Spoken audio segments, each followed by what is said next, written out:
जांच होनी चाहिए ना। जो ऐसी मृत्यु हुई है, कथित रूप से सुसाइड किया है, कौन इसमें इन्वॉल्व थे, तो सरकार को छुपाने की कोशिश नहीं करनी चाहिए। एक ओपन, ट्रांसपेरेंट, पारदर्शी जांच हो और जो भी उसमें दोषी पाया जाए, प्रमाण पाया जाए, उस पर कार्रवाई करनी चाहिए।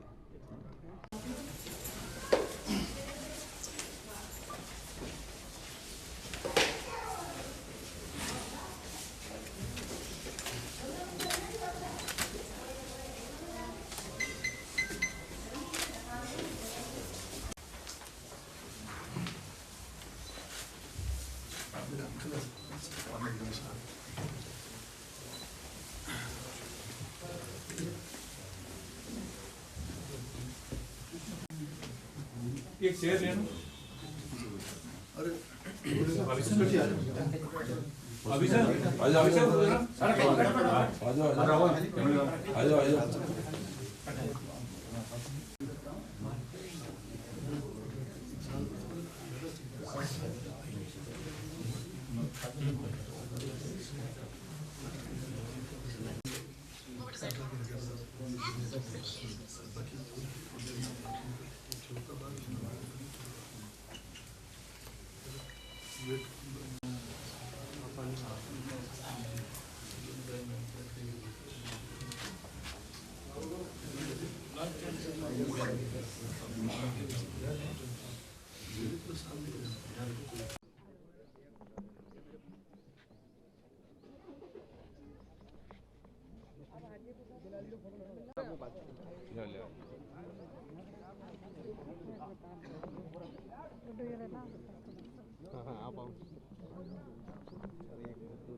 राजा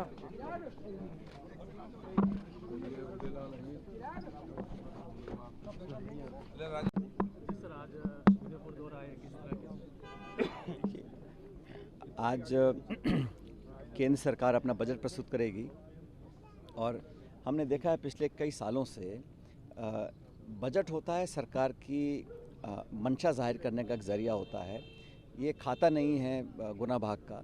और कई सालों से लगातार सत्ता में रहने के बावजूद भी मुझे लगता है कि भारतीय जनता पार्टी की सरकार है, उसने अपना ध्यान केंद्रित किया हुआ उन मुद्दों पर जो धरातल पर बहुत प्रभावी नहीं है।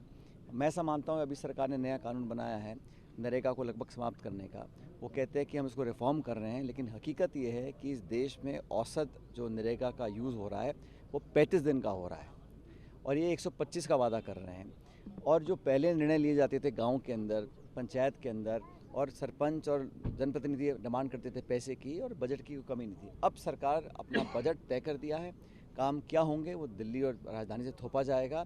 तो जो सबसे गरीब तबका है उसके पास जो सुरक्षा कवच है अपना आर्थिक रूप से, उसको छीनने का काम सरकार कर रही है। इसी जिद के साथ उन्होंने 3 काले कानून बनाए थे, वापस लेने पड़े। बहुत साल पहले इन्होंने जमीन अधिग्रहण कानून को संशोधन करने का एक कोशिश की पार्लियामेंट के अंदर, राहुल गांधी जी ने, कांग्रेस पार्टी ने विरोध किया, वापस हाथ खींचना पड़ा।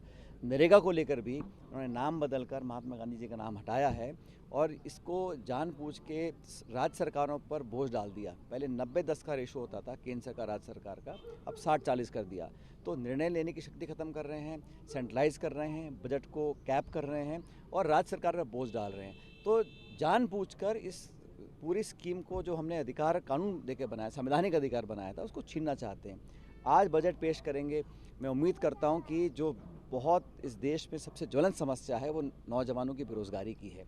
और दुर्भाग्यवश लगातार आर्थिक वृद्धि हो रही है देश में, लेकिन जो नौजवानों को प्रोडक्टिवली एम्प्लॉय करने का एक वातावरण बनाना चाहिए, सरकार नहीं बना पा रही है।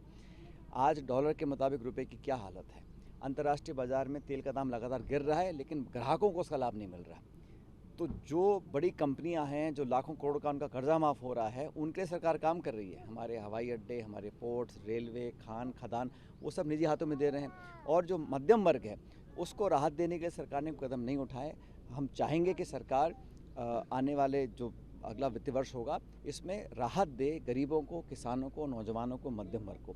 और चुनाव से पहले आप लोगों के खाते में पैसे डाल सकते हो चुनाव जीतने के लिए, लेकिन जब आज ज़रूरत है लोगों को, किसान को, कर्जा माफ़ी की, गृहिणियों को, बच्चों को, महिलाओं को, उनके लिए सरकार बजट में नहीं कर रही है, ये बड़ा दुख की बात है। सर सोने चांदी के भाव बढ़ते जा रहे हैं, वैसे कल 1 लाख रुपए डाउन हो गया था एकदम, तो कैसे देख रहे हैं आप? तो भाई ये तो भाव बढ़ रहे हैं, महंगाई बढ़ रही है, अब शादी ब्याह का समय है, लोगों की पहुंच से सारी चीज़ें बाहर जा रही हैं।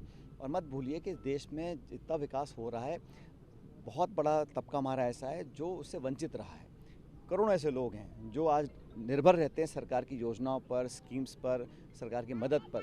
तो मुझे लगता है जो सब्सिडी और मदद करनी चाहिए सरकार को इजाफा करे।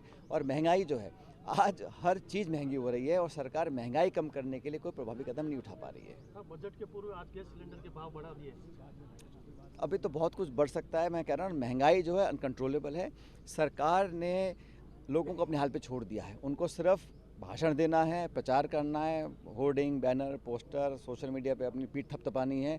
और जो लोग आज गरीब हैं, परेशान हैं, दुखी हैं, निर्धन हैं, असहाय हैं, उनकी मदद के लिए आगे नहीं आ रहे हैं। सर मुंबई में जो उप मुख्यमंत्री की शपथ ग्रहण हुआ था कल, तो किस तरह से देख रहे हैं आप?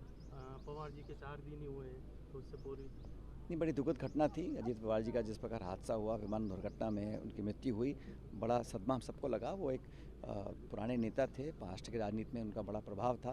लेकिन अब दोनों दल क्या कर रहे हैं, क्या नहीं कर रहे हैं, उनका अंदरूनी मामला है, मैं इस पर टिप्पणी नहीं करना चाहता हूँ। लेकिन इतना ही कहना चाहता हूँ कि जो कुछ भी किया जाए, देश और प्रदेश के हित में लोग पार्टियाँ काम करेंगी तो बेहतर रहेगा। सुप्रिया जी शपथ ग्रहण समारोह में शामिल नहीं हुए थे। मैं इस पर कुछ नहीं कहना चाहता हूँ। सर एक जालौर